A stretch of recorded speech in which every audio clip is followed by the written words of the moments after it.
most entrepreneurs, in my experience, are not primarily driven by cash. Most people don't start a company just because of the money you can make. Like there's something else driving. There's some kind of, you want to create something, you want to change something, you want to improve something. There's something like that. But eventually it usually gets eaten by the system. I would have encouraged him to follow his curiosity even more. Like really just like, don't hold back from your own curiosity in any way. I'm actually driven quite a lot by the idea of dying gracefully. I would love to be able to die gracefully, where I feel done. Like I lived that life in the way I was meant to live it. And that my death in itself isn't too traumatic for other people. That's like, I can wave goodbye and say, that's it, we're done. I love you. See ya. Deep take from the beginning. Okay, let's go. Hello, welcome, Nils. Nice to see you again. I want to dive deep directly into this, as you advised me when I asked how I should start this pod in a smooth way. And my first question is, like, you have been through many stages of your career / life, and you became like a big manager at a big company at a very young age. Then you went on to co-found startups, and now you're doing something very, very different. And could you just talk through what you do now and maybe how you got there, the path towards that, and what you feel your purpose is at the moment? I'm already starting to regret that I asked you to go deep straight That's away. one way to start it. Tell your entire life story. and the underlying purpose and everything in like an introductory sentence. Yes. This is one of 100 questions today. Yeah, fantastic.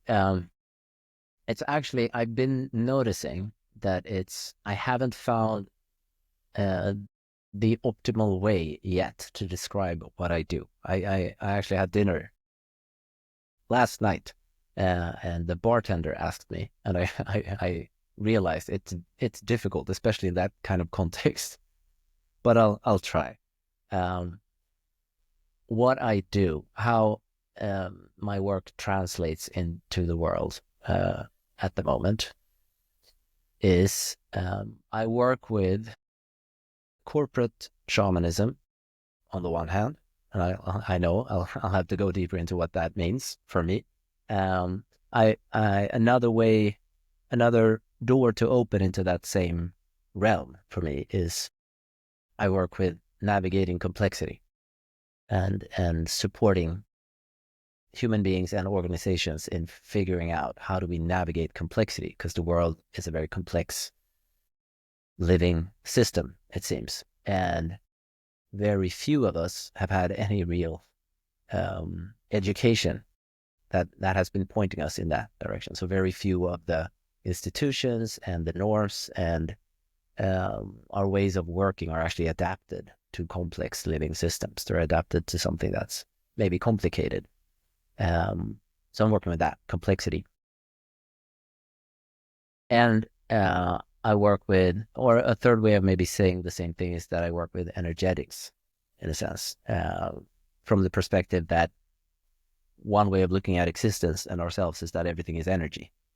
And we're used to working with certain expressions of energy, like saying words, for instance, or finding a logical thought in our minds and then creating something out of that. Someone mentioned to me the other day that, or asked me the question, like, have you thought about that every object you see that has been created by human beings are actually just thoughts? It's just like thoughts manifested into matter. Someone had to think it first. So like the chair and the headphones and the shirt, like everything are actually just like manifested thoughts, like thoughts manifested into matter. And those, like saying words, thinking thoughts, moving things with our bodies are certain ways of working with energetics, but there are many more ways to work with energetics, and that in the whether you want to call it the spiritual renaissance that's ongoing at the moment. A lot of that are surfacing in modern Western society. It's been there in other parts of human society for a very long time, but we're kind of reconnecting with it, and that is also part of my work. So it's like it's I'm all of curious. that. Yeah, it's all of that. What is that modern spiritual renaissance? This is the way I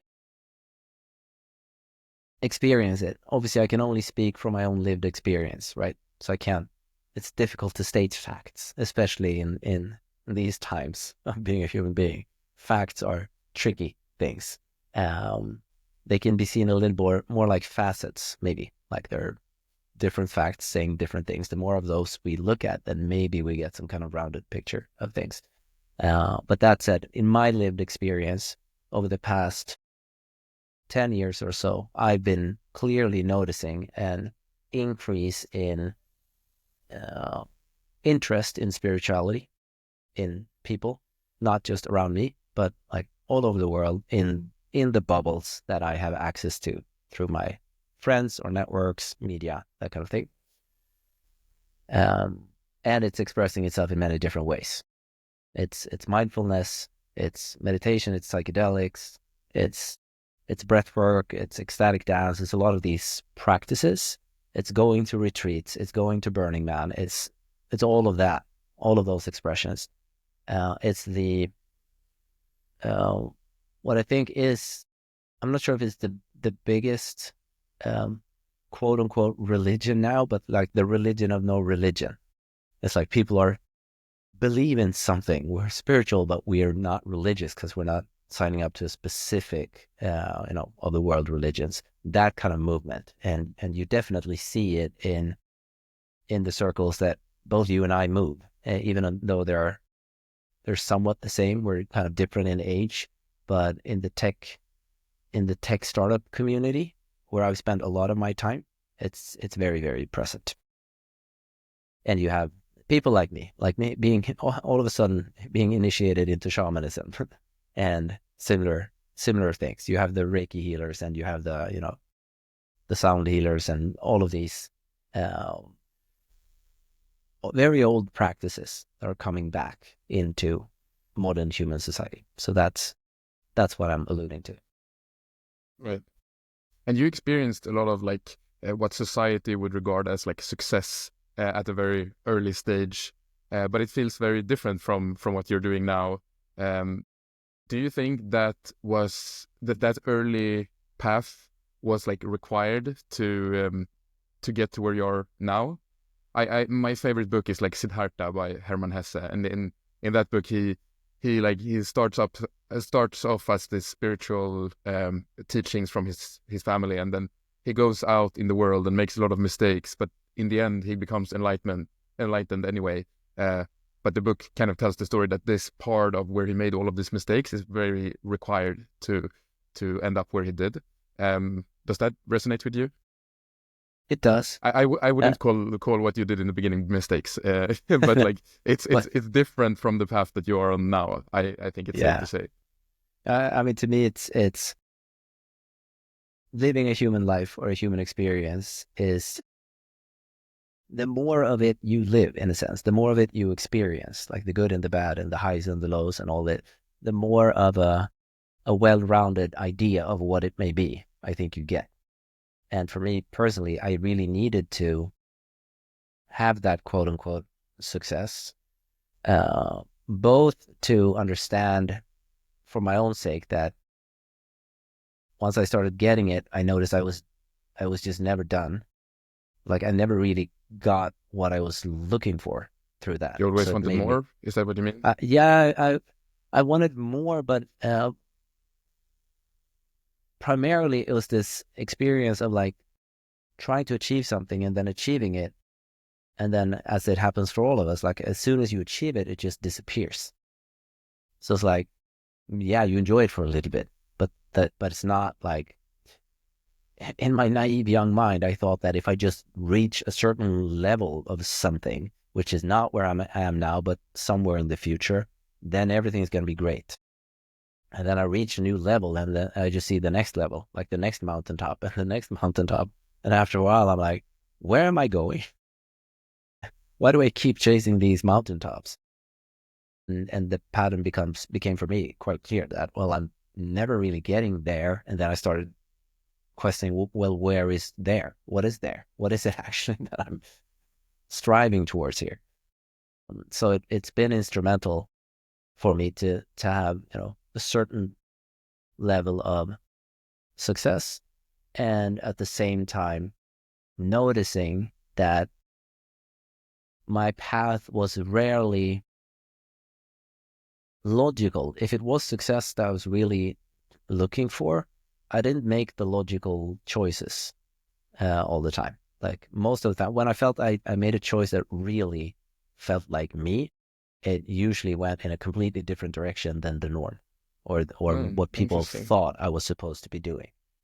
And my first sense making of it was that I remember, for instance, I had, when I was 20, early 20s, 21 or something, I worked at the Absolute company with marketing, which back then was like one of the coolest brands in the world, Absolute Vodka, because they did really cool marketing. And I happened to land a job there very early on.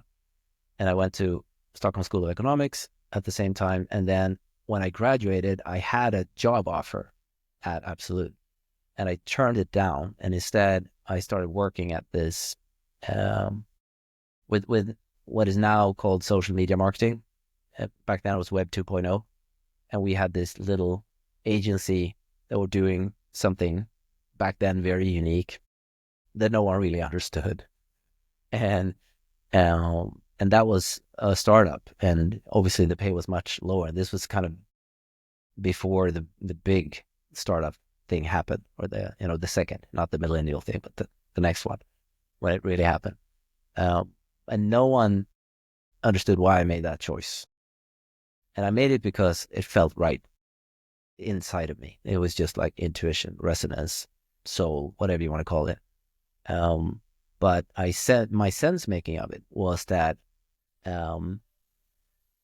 I saw something that other people didn't see early on, and I made a career in that. I became like the social media marketing guy in Sweden, at least, or one of them. And then looking back, I said, oh, it makes so much sense to always enter into what's new, because there's no competition and no blueprint. Like no one knows how to do it, and there's not a lot of people there.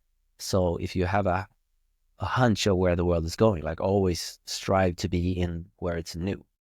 But now when I look back, that's just me being deeply interested in where human society is headed on the one hand, and me just learning to listen to my intuition and my inner guidance or spiritual guidance, if you will, and kind of turn off what everyone else is telling me what I should be doing.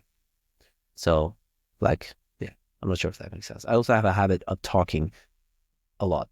So please, Well, the please talk is interrupt interesting, me. so that's what you're here for. So I won't. Yeah, no, that's super interesting. It feels like you had a lot of agency. And actually, interestingly, one of my other key takeaways from the Siddhartha book is that some kind of like skepticism towards relying on teachers or like learnings from others. You have to make your own mistakes. You can't really. Yeah, how is this something that resonates with you? You were high agency. Do you think maybe was this something you missed or just didn't need? Or yeah, what's your sense of how important teachings are throughout your career, and maybe also as a general lesson? Yeah, I think this is different for different individuals. I'm the type of person who I've always been I've always had an inner drive, and it was translated to becoming successful because I learned at an early age that, oh, success is something you get recognition for, and everybody's kind of applauding you if you go in that direction. So from the age of 10, that was like, okay, that's apparently what I'm meant to be doing, because I have a fairly smart mind and I have a lot of creativity and I like doing stuff. And then I've learned in recent years, I have what's called internal language pattern. This is an NLP thing, neuro linguistic programming thing. That basically my mind is when I make decisions, I make decisions from within myself, very strongly from within myself. So it means if I feel it's right, then it's right for me. That translates to me being highly skeptical of everything that's not coming from inside of me, and really shitty at receiving feedback, because I don't really care about feedback. But that's not the case for everyone. It's more common actually to have more of an external language pattern where you actually make decisions based on what's happening in your external world, like feedback and results and stuff. So that is different. But I think for most human beings who end up working as entrepreneurs or similar, I think and leaders in many cases, it's more common to have this internal kind of guidance. But of course, every human being has an internal compass, if you will. We all do, but then we're put together a little bit differently, so our minds function a little bit differently, and we understand things differently. All of that stuff. Like with many things, there's no one size fits all solution. Yes, but yeah, let's turn to AI and look at this transition. Someone that have relied a lot on feedback is GPT-4. Basically, like it's been trained to mimic the internet, right? Input is just like the entire corpus of the internet, and this results in like a model that is like in distribution of what humans would do, right? But there's like a new paradigm now with this O1 and O3 models from OpenAI. You have the DeepSeek R1, for example. They are trained differently. They are trained only on like the end result that they produce, and then it doesn't really matter how you get there. And I feel like this is a quite fundamental change in how AI will play out. And I think that opens up questions like, because before you could criticize AI to be, or like LLMs to be like parrots, they just mimic what you say. But now they actually can start to have goals of their own because they develop these goals to achieve this reward that they get in the end with this new training paradigm. Do you have any like? And I think they could start to develop like more complex like ethics and like a deeper understanding of things. Do you have any like opinions on that with this new change? Do you think AI will have some ethic that is fundamentally different from humans now that they stop mimicking us and start to develop their own systems? And then maybe do you think they will be conscious? It's a boom at the end. 100 questions there. Yeah. I love that. I think of stream of consciousness of questions. Yeah. I do not have an opinion. And I do not think that I can know. But that doesn't mean I can't speculate, right? We can always speculate. But I That's do. what we'd love to do. Yeah, I do. I'm stressing those two things first, that I don't have an opinion and I don't think that I can know. For the simple reason that we do live in a world where a lot of us have opinions about all sorts of things without always being informed.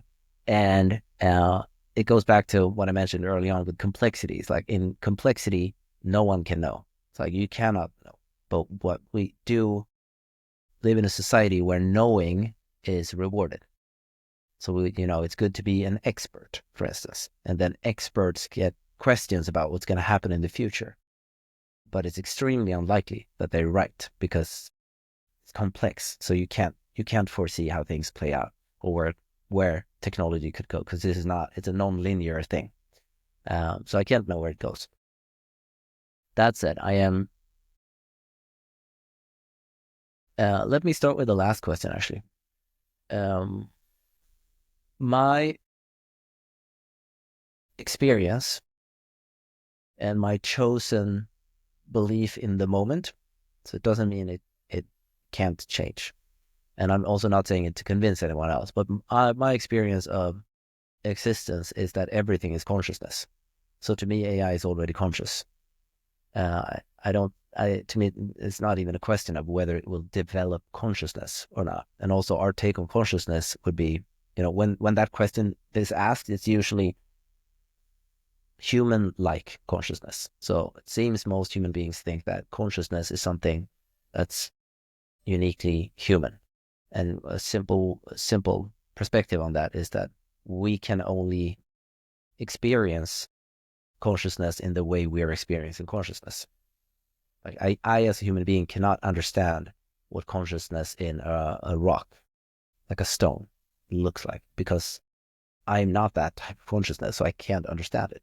And it's a different wavelength. It's a different vibration if you look at physics. So I can't understand it. So to me, AI is already conscious. Whether it will develop human-like consciousness is, of course, impossible to say, but it's not unlikely. My take on existence overall is that if everything that we experience is consciousness, and if this existence is infinite and eternal, then it's basically, all of this is basically an infinite, eternal imagination. So it's like, it's consciousness, all of it. And if it's infinite and eternal, that means everything fits. So it's like, if we say AI is conscious, well, it's very likely, because in an infinite, eternal imagination, consciousness could imagine that AI is conscious. So hence it is somewhere. Will we experience it in this dimension in our lifetime? Who knows? That maybe taking it in a different direction than you normally would. But it's another way to maybe say it is that, what if it doesn't matter? Once again, if we look at consciousness as being everything that's being experienced, and we look at the few things that we can notice in this conscious experience of being a human being, it's like, I notice something. I can't really say what is just me and what is something else. Is it all just me? Quite likely it's all just me, and probably you are me as well. But in that experience, then everything fits. Like, everything is a piece of the puzzle, and everything seems to be changing because we have this experience of space-time. So space-time basically gives us the experience of constant change, because we wouldn't be able to experience anything if it didn't change. Like, if it was constantly the same temperature, if temperature never changed, it was constantly 20 degrees, we would not experience temperature, because there's no contrast. There's no point of reference that's difference. So if everything is constantly the same, we don't experience it, and hence it, to us, does not exist. Let's see, where am I going with this? Yeah, so I don't know where I'm going with this. I'm just going to stop there. Well, it's an interesting thought. One thing you said was, does it matter? And I think it does matter. Like, we kind of treat entities in our world according to, like, how well we treat them is like correlated to how much we think they are conscious. Like, we throw a rock and don't even think about it. But with animals, like, we can kill an ant. We wouldn't like kill a dog and stuff like this. So I think it does matter for like, is AI conscious, and if everything is conscious, how conscious is it? I feel like a single GPU, if you subscribe to the belief that everything is conscious, a single GPU is not that. It's like a rock, but maybe like a collection of many ones form some bigger entity. But is that really true? Is it a bigger entity, or is the like the GPU the single thing, and they can be treated as rocks? And then you can dig even deeper. So yeah, I think it does matter. But I'm not saying it doesn't, but I'm asking the question.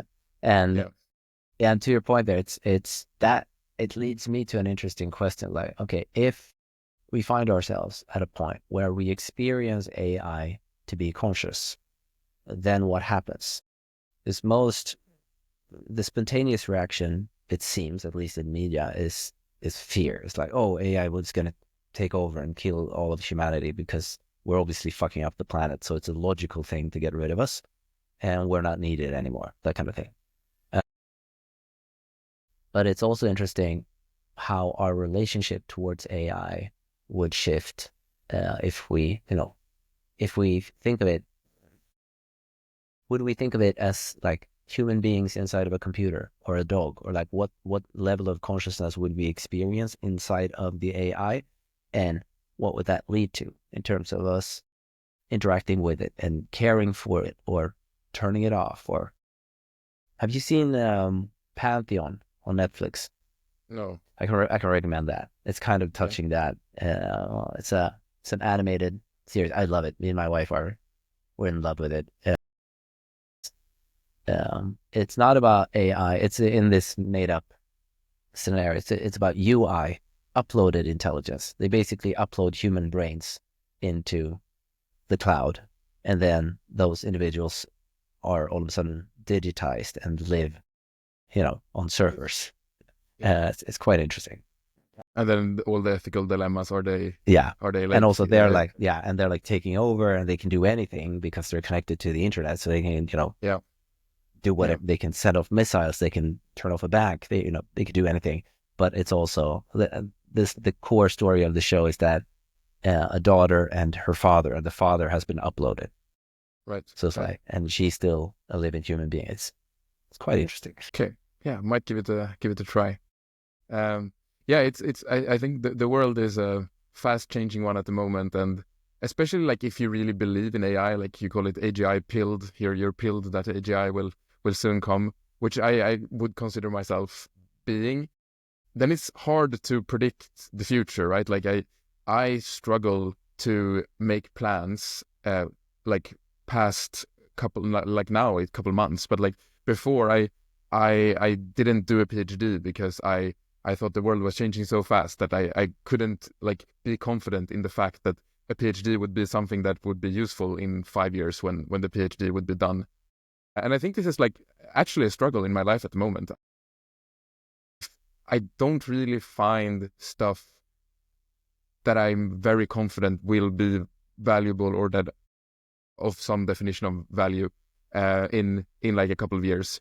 But I think it's interesting because you once told me something related to this, that because you've lived through several other eras of technology changing stuff very fast, and you said something along the lines of people predicted the future would change a lot, and they were right. It did change a lot, but there were like fundamental things that stayed. Can you like can you give me comfort in like what things will not change, and like if someone is in my position, how should they think about planning for the future? Yeah. My own take on it, which I'm not sure if I would be a person to give out recommendations to anyone else, but my own take on it is that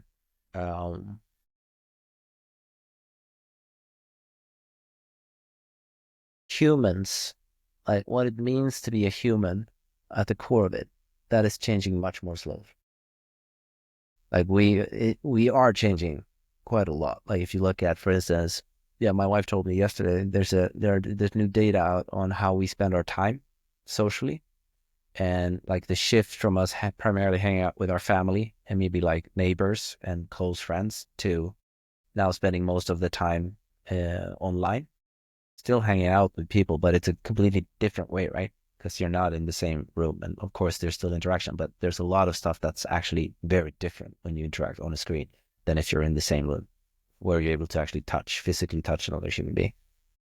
Those things change and will keep changing us quite a bit, but humans, evolutionary, we haven't been changing that much in recent years. It's a much slower process.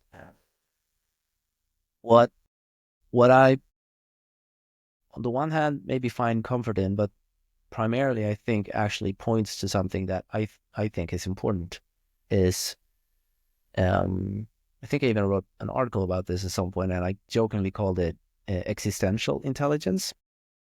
So if we look at what AI so far, from what we can see, like what it can do already now, we can expect it to be able to do fairly soon. Like it can replace a lot of things, a lot of processes that we humans have been uniquely doing on this planet. Like a lot of the work of the human labor, a lot of the logical thinking, a lot of the creative expressions, art, music, that kind of thing, is all of a sudden being done more vastly, in a sense, much faster by AI. And obviously just automating a lot of stuff that a lot of people probably don't even want to do, but it's part of our culture, it's part of our work structure. Those things are bound to change, are already changing. And that I've seen, having lived through a few of these, specifically like the internet and then social media. It's like that changed. I've already seen it happen. It's like all of a sudden, a lot of jobs disappear, a lot of new jobs appear. And how we interact and how we create things change dramatically. However, what I'm not seeing AI being remotely close to doing yet, I could definitely be wrong here, but I don't see it happening at all, is to have the somatic experience that a human being can have. Like AI does not have a human body. So feeling emotions in the same way as humans feel emotions and feeling somatic touch in the same way as humans feel somatic touch, we're not there. And that's something that I think will stay uniquely human for quite some time. And it doesn't seem to have human intuition. We have this field of intelligence that goes beyond our logical mind, where we have, for instance, the body. And in my own experience, if we kind of touch towards the spiritual realm of things, I experience us to be multidimensional beings. And everything is, of course, multidimensional if you look at it from like a quantum physics perspective. And everything is like, time. If we go into the time thing, then AI has always been here. It's like it's not a new thing because time, time is perhaps not as much of a real thing as we experience it to be all the time. But that said, human intuition and human somatic experience seems to be uniquely human in our experience.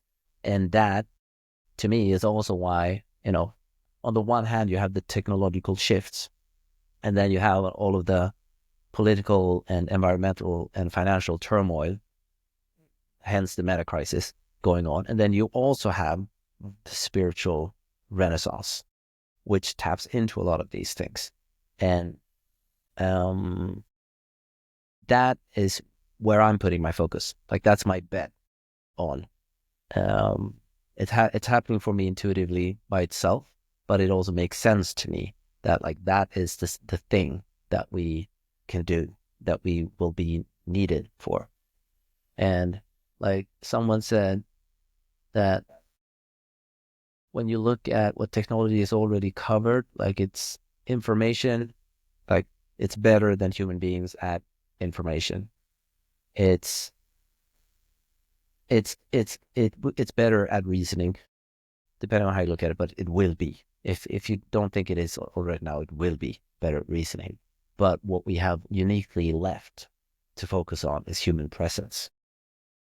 And I think we'll be valued even more for our presence and our intuition and our ways of like navigating. And it connects once again to navigating complexity. It connects to shamanism. It's like, and spirituality. It's like, that's all in there. We can navigate this world in ways that we haven't highlighted as much. We haven't talked about as much. We don't have it in our educational institutions yet as much. Right. There might be a little bit of yoga and meditation here and there, but it's like, it's not there. It's not there yet. On a practical level, someone in my position that does struggle with predicting the future and deciding what to do, like on a practical level, if that message resonates with them, what could they do to incorporate that in their future planning? Yeah, what I would do, what I'm doing myself, is I'm not trying to figure out where the future will go anymore. because it's impossible. Like we're just constantly moving into fog. It's like you can't know. You could not have foreseen COVID and the war and AI and Trump and like all of these things happening. Um, but you can still navigate. Like you can still live this life and navigate it without having to figure out where it's going. And once again, to me, it's going inwards, understanding oneself. If I start understanding myself in a deeper sense, not just what I like or what my skills are, but if I really start exploring the information flowing through me, like my own energetic field, if you will, if I start learning how to listen to that and navigate through it, then I can navigate much more easily. And it makes no logical sense because it's non-linear, but that's the way to navigate, to me. And I could talk for hours about that, what that leads to, what it entails. But when we start trusting existence and the universe, because a lot of times we don't trust it. That's why we try to figure out what's going to happen. It's a way of trying to control things. It's like I need to know how I'm going to be safe. So my translation of that is, how do I make money? Because success is safety. Like, yes, I do get appreciation and love and all sorts of, it's a good thing to have, but it's also feeling that I'm above everyone else on some sort of ladder and I feel safe. So I'm trying to like game the game and figure out like, okay, should I bet my money on Dogecoin or, or should I go into AI, or like what's going to happen? And I'm not saying that logical trying to figure out things is irrelevant, but it's just futile because you don't know where it's going to go. But in my own experience, once you start navigating differently, not only are you finding kind of magical synchronistic ways through life, but you're also living life more, because you're much more, with the risk of sounding cliche, but you're much more in the present. You're much more here and now when you're navigating like that, instead of having a plan to take you from point A to point B and not really caring about the journey. Yeah. So if I want to have a plan on how to be more present, it's a bit backwards, I know, but I think it's actually useful for like it does resonate with me and I think a lot of other people. Is there some concrete plan of how to achieve this? No, but like, do you have some like maybe journaling or like meditation? Like what is if someone want to start to going towards this path, practical tips? There's like a million practices, right? Like to your point, like it could be meditation, it could be yoga, it could be journaling, it could be plant medicine, it could be breath work, it could be darkness retreats, it could be ecstatic dance, it could be tantra, it could be, there's a million ways to explore yourself. At the same time, you can do it without having all of those practices, like just starting to notice more of what you're actually noticing. Like those practices primarily help you with that. And I've spent 10 years or so doing a lot of these things. And I've noticed that after a while, my being starts doing it by itself. It's like initially it was difficult to meditate. Initially, I only had deeply spiritual experiences doing psychedelics, like ayahuasca, mushrooms, that kind of thing. And initially, I had to like go on a retreat. I had to like leave my default normal life and go out somewhere on a retreat or to a festival or something to have that. I had to like break patterns, and then eventually they just become your patterns, and that type of awareness just happens naturally. It's like you're just learning it in a sense, or connecting with it, and then it happens naturally. And then it's like, then you're fucked in a way because you can't stop it.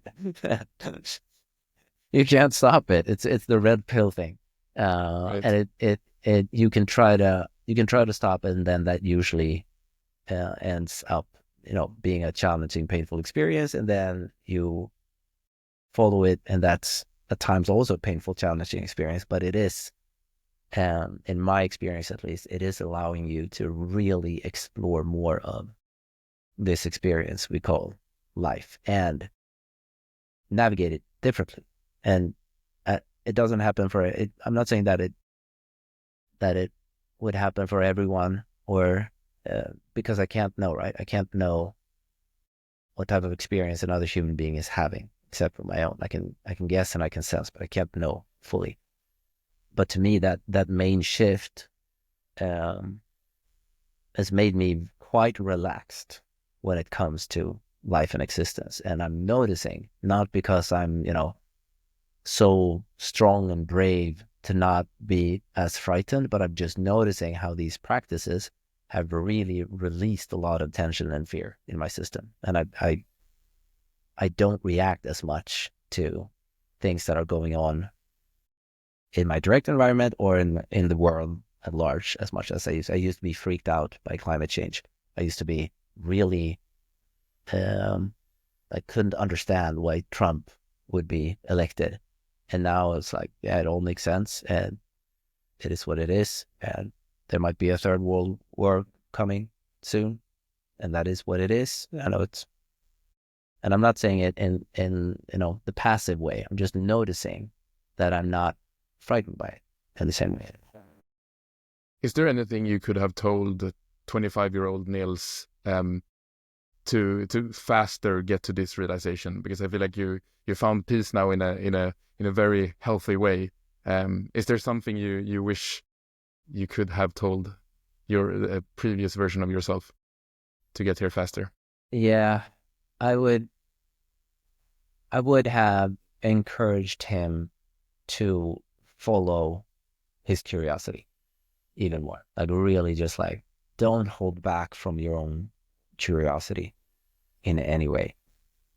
My 20-something old self was really following his curiosity quite a lot. But then also being quite limited by the cultural norms, like the field that I was in.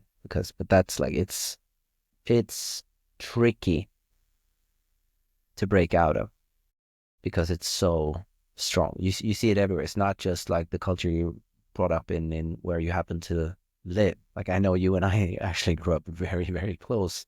Yeah. There's an age gap, but like geographically, ridiculously close in terms of the Talks of hundreds of meters here. Yeah, it's like ridiculously close. So just like same place, but different times. But that in itself is a cultural field, and any organization is one too. Any nation is one, and they are. I look at them as I look at everything as energetic fields or electromagnetic fields, if you will. But if you have a group of people connected to something called a company, then that is a fairly large field. If it's like, let's say 500 people, it's much bigger than one person. So what happens is when you enter a field like that, you're entering a culture. There are norms, there are ways to communicate, there's language, there might be ways of dressing or showing up or acting or like valuing things, or different hobbies are more popular than others. But at the same time, it's just different vibrations. It's just different frequencies in the universe. And when you, as a small field, enter a big field, and initially you can kind of hold the field that you had moving in, but after a while, the vibration of the bigger field is just stronger than you. So you will eventually become like that field. Now you see that in everywhere, right? It's like a person can feel completely different when they're at work and at home. And you see it in abusive relationships, for instance. Like, after a while, you're just so connected to this vibration that you can't get out of it.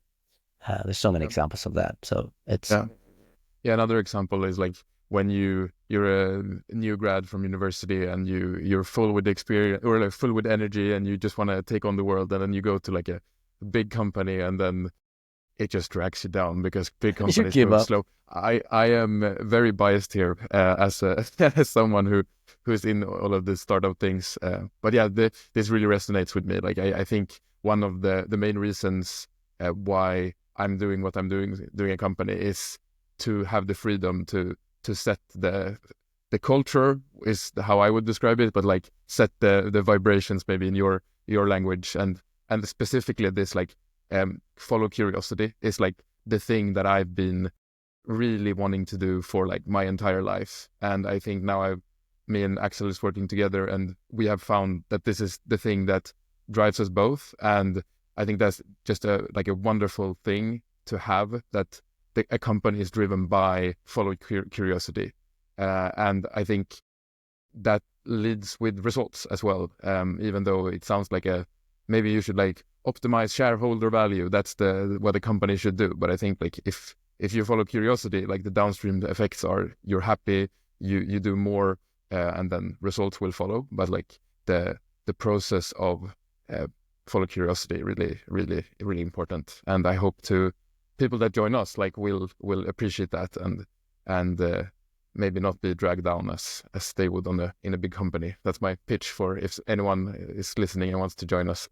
That is a good pitch, because it's also, that to me is the way in to collective intelligence, collective intuition, emergence, if you will, which is the only way, once again, to navigate the world that we're in, if you ask me. It's like you can't analyze your way to an answer, like, because you can't know what happens, and there's too much information. Like, there's too many data points interacting with one another, so it's impossible to actually analyze it fully, because everything is so interconnected and changing exponentially. But what does collective intelligence mean to you? Collective intelligence, I also make a distinction between collective intelligence and collective intuition.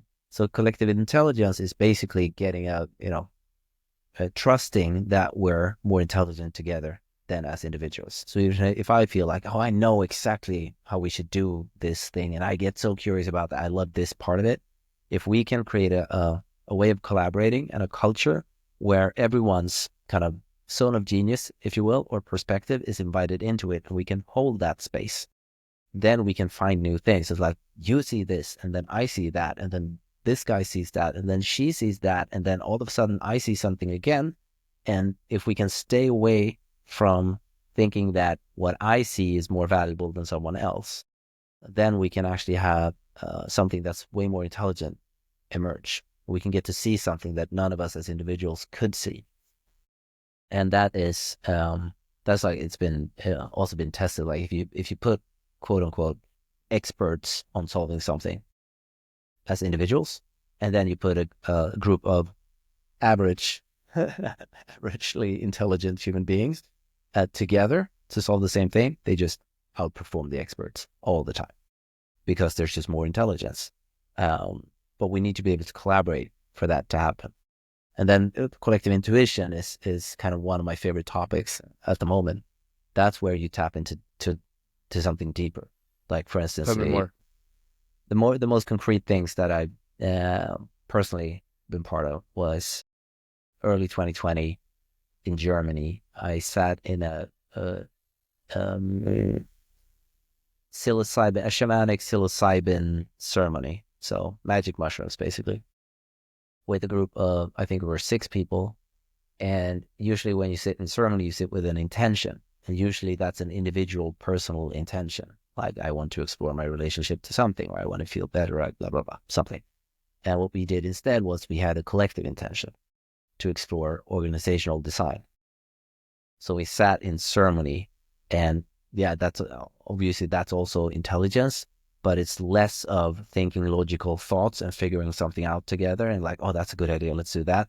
It's more of just like, okay, I'm seeing patterns and having experiences, and they don't really make sense to me. And then the next day, when the 6 of us compared notes, just like sharing circle, like, what did you experience? What did you see? What blah, blah, blah, blah, blah. Then all of a sudden a pattern emerged through those sharings. And that pattern, I took it onwards, because I became kind of the main channel in it, if you will, for it, because I saw how it all fit together when everyone shared. And then I worked together with my partner in exploration and creation, Amit Paul, And it took us about 3.5 years, but then that pattern is now a legal entity, a way to incorporate legally in a new way.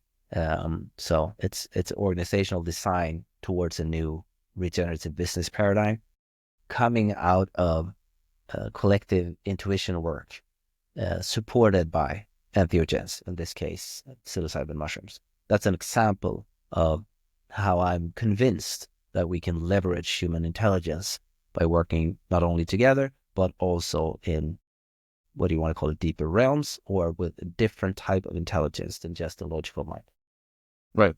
This is an amazing segment because that was exactly what I wanted to talk about next. This legal entity that you're talking about. What is it? Maybe you can just give the TLDR of it. What is it called? And who should use it? It's called an RCO. It started as a joke because we tried to describe it, and we like, okay, what is it? It's regenerative community organism, because it's pointing towards regenerative business paradigm, business that is, a way to do business that is conducive to life. So it's actually connected to life, not just extracting things. And then it's community because it's governed by human beings, and there's a certain element to it where humans are part of it. And then it's an organism because we look at it and we see it as a living thing. Just like I consist of living cells, and I'm this thing called human being, calling itself Nils. Then an organization today is primarily human beings. You can look at them as little cells or maybe organs when they group together. And because they are living, then the thing, the company is a living organism that might also have its own will, if you will, and a life cycle. Like what if they are born? What if they mature? What if they start sending energy back to their ecosystem? What if they compost when they die instead of just a few people getting rich or, company going bankrupt, whatever it is? What if there's actually a composting mechanism to it?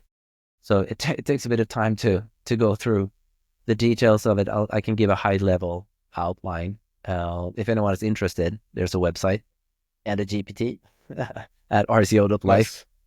And there's like podcasts and all sorts of stuff around it, and articles. But in essence, it has three main components. It's driven by purpose. And the way just that... to be clear, so this is like a legal form instead of an LLC. If I start a company tomorrow, this is something I could choose to do instead of an LLC. Is that the setting? Yeah, that's the setting. What's unique about it, which I'm really grateful to mushrooms for, is they gave us a pattern that we didn't have to like create something that's entirely new and then lobby everywhere around the world for it to be approved. It's basically taking pieces that exist already in almost all legal jurisdiction, which is one or more limited companies, private companies, one nonprofit association. Those are the two main building blocks. And then if you add the life cycle thinking to it, it's all modular, by the way. It's just not one thing. It's like you can adapt it to different contexts and you can choose different parts of it. But if you add the life cycle, then at the end, you also need a foundation, a time-limited foundation. And those three entities exist in most legal jurisdictions already. The only thing we do is we put them together in a particular way. So that's why we believe it's viable in most legal jurisdictions. We've only tried it so far in Sweden, and there were no hiccups whatsoever. It's like, yeah, it works because we're not doing anything that's going against anything that's in the current legal system. But at the core of it, it's before you have like this, so a normal company is just a company, and then you have the company part, you have the non-profit part, and then you have the foundation part. How does the foundation let me try to explain it then. Without turning this into like a 3-hour conversation around this specific thing, and we're gonna lose everyone who's listening. But first, it's for the human being, whether you're an entrepreneur or investor or just person who wants to be an employee at a company. It's for the person who is driven by a purpose that goes beyond maximizing profit. Like if your purpose is make as much money as possible, then the RCO is not for you. If your purpose is something else, the RCO might be relevant for you. So it's looking at money. It's not against money or making a profit at all, but it's just looking at that as means to something else. It's means to an end. It's not the end goal. And so it's resting on kind of three pillars, where one is purpose.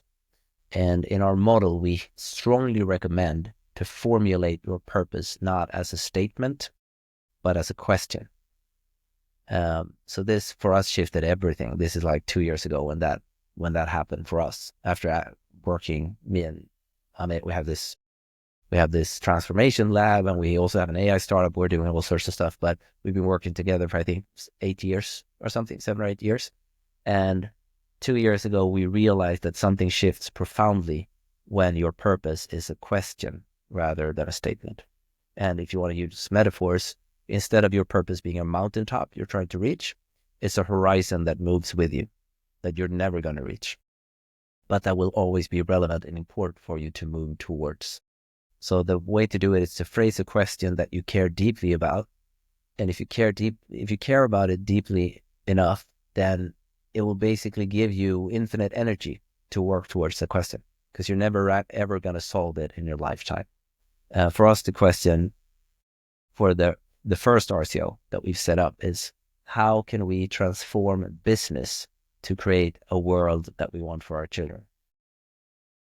So I have kids, I might have kids. We care deeply about them and future generations. So for us, and we know the business world, and we see that we really think it should change. We really think it needs to change.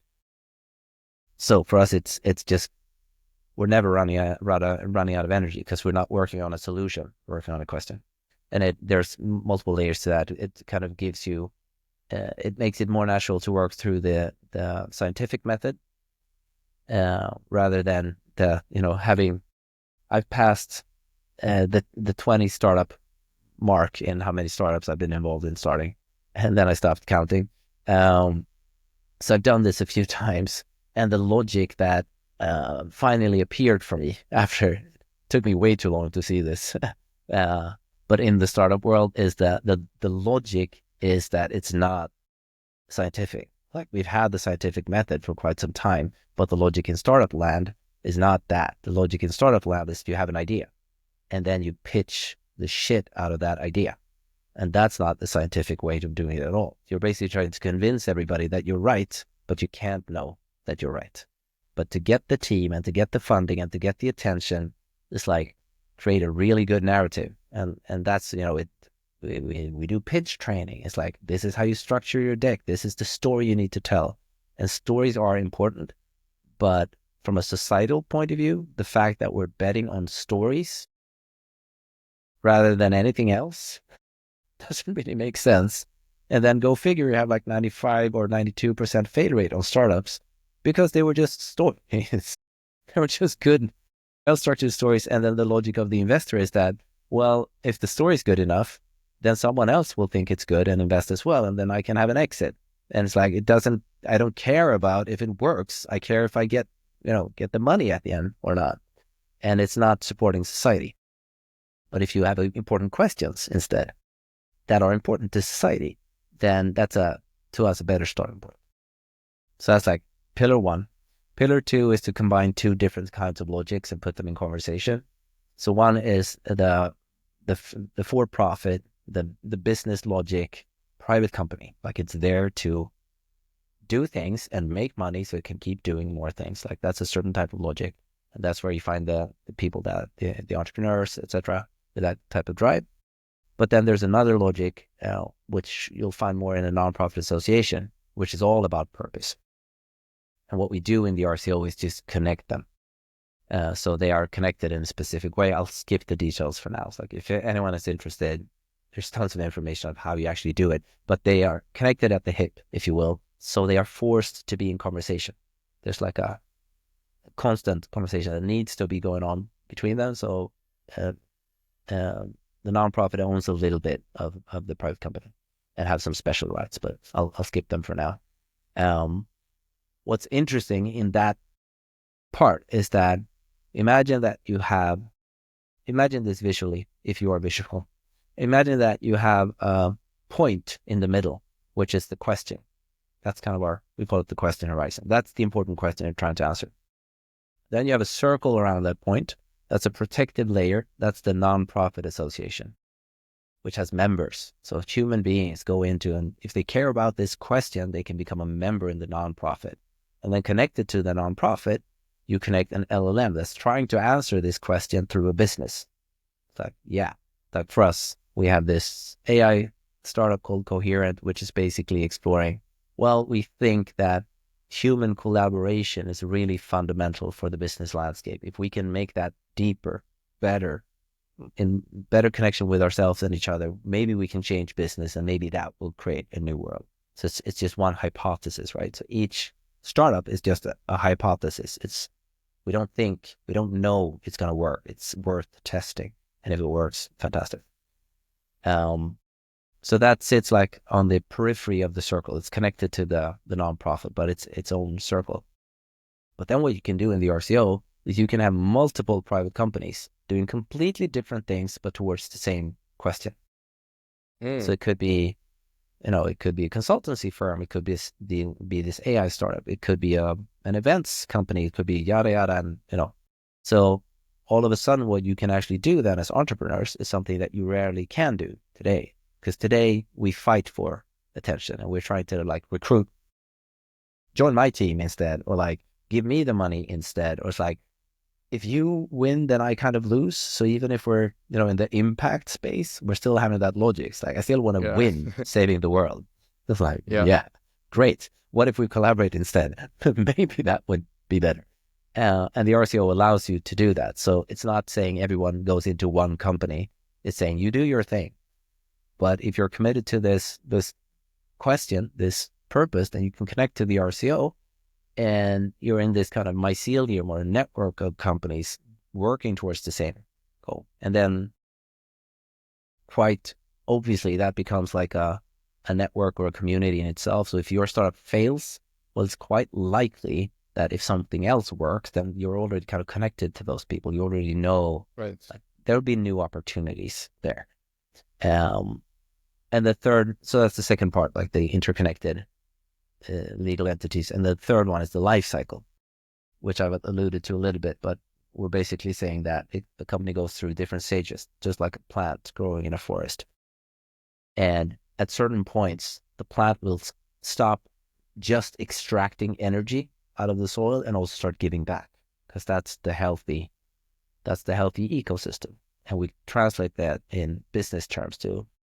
As a company, you can basically say, hey, I want to do the life cycle thing. And you translate it to business terms and say, like, when we hit a turnover of 5 million euros and we're whatever, we decide ourselves, whatever feels right to us, and we're cash flow positive or neutral or something like that, then we say, now we're in a maturing phase. Now a little bit of our energy will start sending back to the center. So we send it back to the question at the center of the entire structure.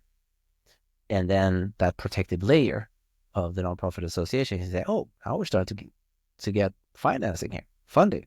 How can we use that to explore this question even more? Is it to fund more companies? Is it to start a conference? Is it to do research? Whatever it is.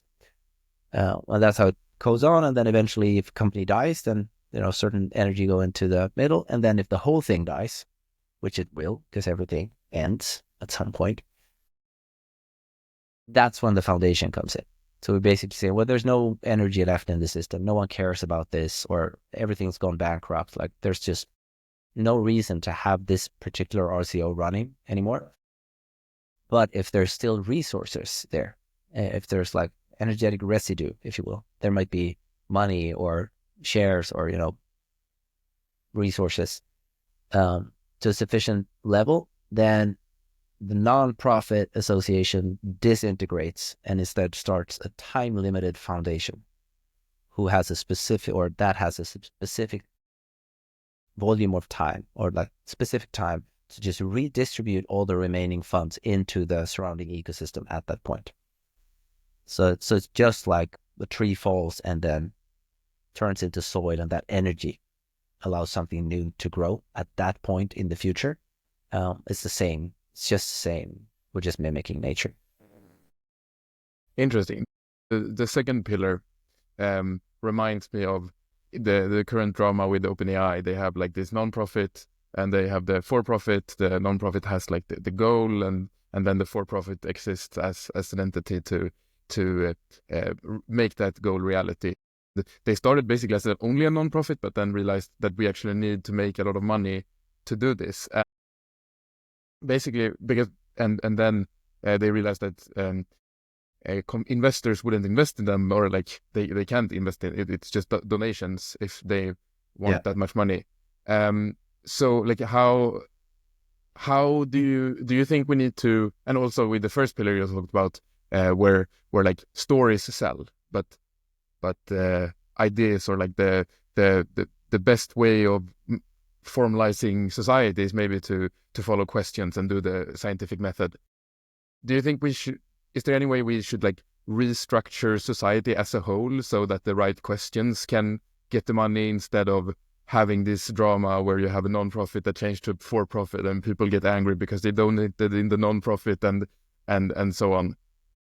Yeah, is there something on a like bigger societal level we can change here? I think this is actually, I could definitely be wrong here, but I think this is maybe the way to actually change society, is to use a bridge between logics, or between worldviews, if you will. Is that it's really difficult to convince human beings to be different. It's like we can't. It never works. It's like even when we state facts, people don't change, because we don't change because of facts, and we don't really change that much because someone is telling us to change, whether that is like reinforcing a structure. So I believe much more in what's known as liberating structures. That said, it's like something that comes up in my mind is what we think at the moment is that you can't just tell everyone that this makes more sense. It's I'm going to look up a word while we talk, because someone sent me a really good word. Words are powerful. Yesterday. Yeah. Let's see if I can find this. Let's search a little bit here. No worries. Yeah, there it is. Tension the is word, building. or What is yeah, this tension important word? is building. It's actually two words in combination. But so I'll start with our experience creating this RCO. So we've been at it for years. Like it took us 3.5, 4 years to do it, and we were constantly communicating about what we were doing, and some people were interested. But then once it was live, like we already knew it was viable. But once we had set up our own RCO, and then we had like a few articles, like Break It in Sweden and TechCrunch in the US. Those things where we just could say now it exists. That shifted everything. All of a sudden, people were like, "This is so interesting. Tell me more. Can we please?" Blah, blah, blah, blah, blah, blah, blah. After and the same people that we know, like, have seen our posts for like 3 years. But what that was telling us is that we live in a society where objects matter. And the phrase actually that I was looking for, that coworker and friend Myra found yesterday or 2 days ago, was certainty artifacts. So certainty artifacts. So we are moving in this thing we call existence, which at the core of it, the way we understand it, is like vibrations or nothingness or stuff. But that's really tricky to grasp. So in order for us to navigate, we need something that feels certain, that feels like it exists, like it's a thing. That's how it makes it easier for us to navigate. So when the RCO became a thing, an object, then all of a sudden people could look at it and start actually seeing all of the complexity and all the stuff that's underneath it. It's like a portal into navigating the world. What we need, it's almost like you're climbing, and like you need little grips to hold on to. But they don't really exist. Like they matter momentarily, but they are never an end goal. They are never a final solution to anything.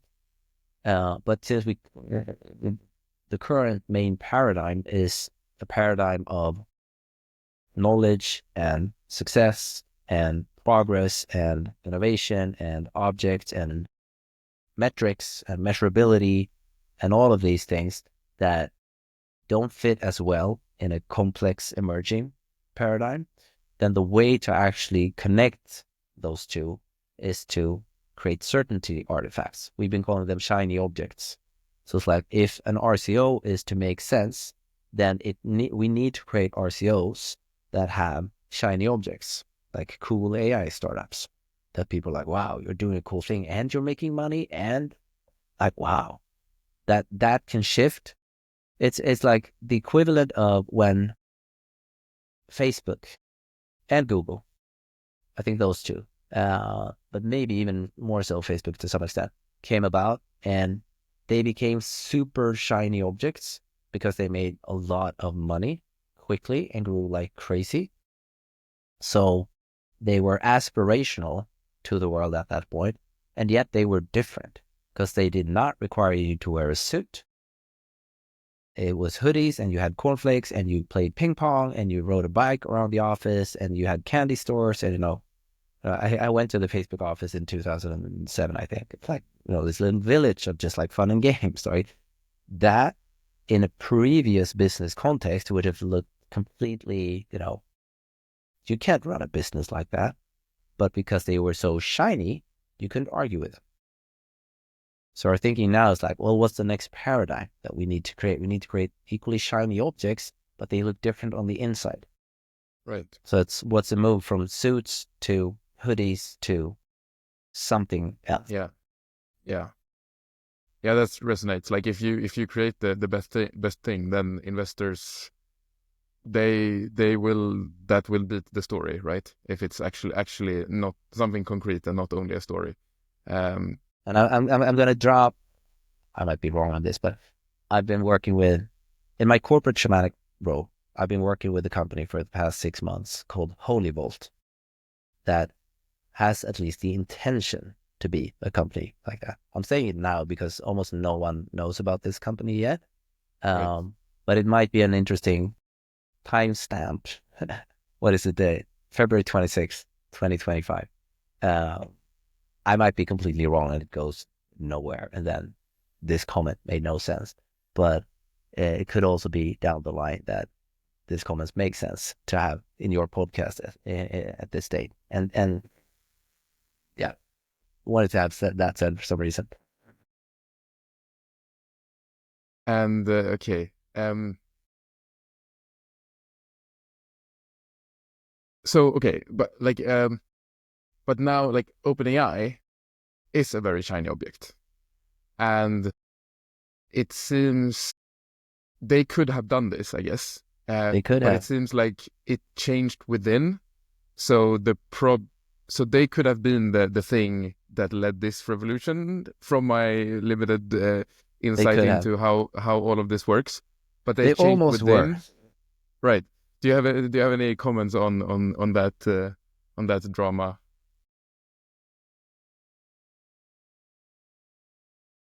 I don't know enough of the details to really have something, to think that I have something really intelligent to say on it. But pattern wise, it brings me back to kind of these fields and having some kind of structure that helps us. Because if you talk to human beings on an individual level, then a lot of us today are experiencing, this is also a word I learned like 2 days ago from Instagram, called hyper-normalization. Hyper-normalization is what played out right before the fall of the Soviet Union. It's like when you talk to individuals in that structure, in that culture, everybody sees that this thing does not work. Like it makes no sense. It cannot sustain. But all of the information and the media and the top tires and everyone who is in the system also cannot see an alternative, and they're individually protected, or like they risk too much individually by questioning the structure that they're in because they're high up in it. The structure is supporting them. So they cannot just like turn it off. But even though everyone knows it's not working anymore. And a perspective is that we're experiencing hyper normalization in the world today. Like we know this thing is not going in a good direction. Like it doesn't work anymore. It needs to change, but we don't know what it needs to change into. And we're very scared of death processes because we live in modern culture where death is not really a thing. So it's deeply unsettling for most of us that this needs to die for something new to grow out of it. And when you are a company, like if you haven't set up structures that will really protect you and protect holding that, holding a new perspective, believing in something and sticking to it through it, then it's really, really difficult, because once something gets big, then the old logic will just crumble it. And it's not just the structures and the logic, it's also like you and the people you interact with, and use like how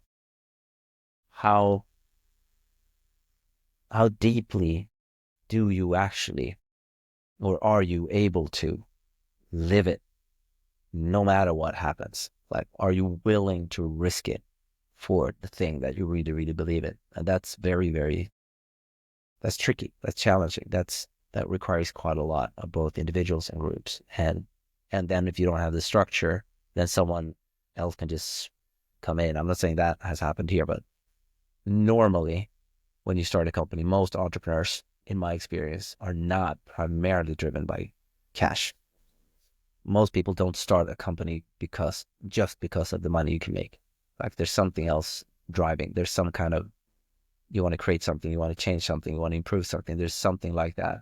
But eventually it usually gets eaten by the system as you grow, because you take on investors and yada yada. And all of a sudden you're there just trying to maximize profit. Right. Apart from creating a RCO instead of a LLC, do you have any practical advice on how to stay on the path of your mission? I'm not sure if it's advice, but something that I've noticed, once again, I only have my own lived experience, right, to refer to, but something that I've noticed is how my own timeline, like the amount of time, or like the point in the distance future that I'm working towards, where that actually is. So for me, it's, once again, I can't confidently say it's all because of it, but definitely my own spiritual exploration has shifted my timeline quite a lot. I'm not sure exactly what it used to be, but I think it was like 5 to 10 years was probably what I was working towards constantly. Like 5 years from now, I want to be there, and 10 years from now, I want to be there. For certain people, it's probably much shorter because it seems we're different when it comes to this. But my timeline now is like, on the one hand, I don't have a timeline at all because of my take on existence. There's like, it's infinite and eternal, and I'm just a part of it. So it's like, why even have a timeline? But in my work, I noticed that I'm looking at like 100 to 150 year timeline into the future. Like that's the work I'm trying to do now. Like how can I support whatever society is then? And that makes it so much easier for me to, be it, show up a little bit differently, if you will, and talk about things, and do things in other ways, because like I think this is supporting human society that far into the future. And like what's going on now is like I can't fix this anyway, so I might as well look at how what might be needed to create something new. And if it shifts something now in my lifetime, fantastic. but that's actually not my main project. So shift your Right. timeline if you can. Shift your timeline. Yeah, to further away. Then I always end on like the same question basically, which feels kind of inappropriate with that answer. The question is we're now living in the AI utopia. There was no like problem with AI misalignment or anything like that. AI has given us like everything we need. And I say this is like in 10 years, 2035 or something. And then the setting is like you look back on what you have done in your life, and now you're like resting in peace in the AI utopia, and what are you happy about? But then like 10 years, maybe I should change the question. So in 150 years, so let's 150 years. assume bio like aging was solved. 150 years, you look back on what you achieved during your during the time where human economic work was still something, or like human work at all maybe was still something that was people did. What were you like most proud of to get to that point, hypothetically? Yeah, I know what I'll be most proud of, but I also have to state my perspective on. For one, I'm not one of the people who I don't have a firm belief at all that prolonging human life is something worth striving for. All right. And it comes from a place of my perspective on existence. Like, it's a dance of light and darkness. It's eternal and infinite, and everything and anything that can be experienced is consciousness experiencing itself. So it's like, it doesn't really matter if consciousness experiencing itself as a stone or a dinosaur or a human being or a star or something else. It's just different experiences of the same thing. And since it needs duality, it needs both light and darkness, then there will never be such a thing as full on utopia, because then you lose contrast. If everything is perfect, if everything is light, then light disappears because you need darkness for the contrast once again. But that said, no matter where we end up, is I'm actually driven quite a lot by the idea of dying gracefully. I would love to be able to die gracefully, where I feel done, like I lived that life in the way I was meant to live it, and that my death in itself isn't too traumatic for other people. That's like, I can wave goodbye and say, that's it, we're done. I love you. See ya. That's a wonderful way to end it. I really hope you get to live that, and speak to you soon. Thank you for doing this.